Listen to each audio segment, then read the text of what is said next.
ఎవరికైనా సరే ఓ రోజొస్తుంది. ఆ రోజున తనపై పూల వర్షం కురుస్తుంది. అలాంటిదే భారత క్రికెట్‌లో నిన్న జరిగిన వెస్టిండీస్, భారత్ మధ్య మ్యాచ్‌లో చోటు చేసుకుంది. టీమ్‌లో చోటు లేదని అతన్ని పక్కన పెట్టేశారు. ఆ తర్వాత తప్పని పరిస్థితుల్లో అతన్ని తిరిగి మళ్ళీ టీమ్‌లోకి తీసుకున్నారు. ఇప్పుడు అతనే టీమిండియాను ఒంటి చేత్తో సెమీఫైనల్‌కు చేర్చాడు. టీమిండియాలో ఉన్న ఇతర బ్యాటర్స్ అభిషేక్, ఇషాన్, తిలక్, హార్దిక్, సూర్యకుమార్ యాదవ్ అందరూ కట్టకట్టుకుని ఫెయిల్ అయిన వేళ అతనొక్కడే నిలబడి ఎప్పటికీ మర్చిపోలేని ఇన్నింగ్స్ ఆడాడు.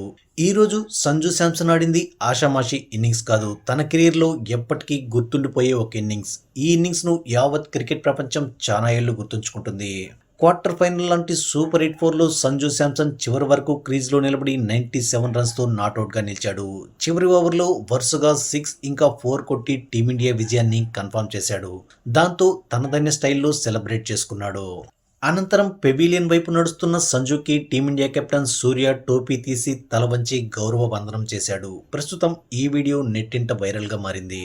ఎందుకంటే ఇదే సూర్య సంజు శాంసన్ పై ఎటకారంగా మాట్లాడాడు. టీ20 ప్రపంచ కప్ ప్రారంభానికి ముందు సంజు శాంసన్ను ప్లేయింగ్ 11లో ఆడిస్తారా అంటూ ఓ మీడియా ప్రతినిధి అడిగిన ప్రశ్నకు ఎటకారంగా సమాధానమిచ్చాడు. అభిషేక్ శర్మ, ఇషాన్ కిషన్, తిలక్ వర్మ ఎవరి స్థానాల్లో సంజును ఆడించాలో చెప్పండి అంటూ తక్కువగా చేసి మాట్లాడాడు. కానీ అదే సూర్య నేడు సంజుకు తల వంచి గౌరవ వందనం చేశాడు. ఎవరికైనా సరే ఓ రోజు వస్తుందనడానికి ఇదే సరైన ఎగ్జాంపుల్. ఈ రోజు సంజు శాంసన్దే. కాబట్టి ఏ ఆటగాడిని తక్కువ చేసి మాట్లాడకూడదు.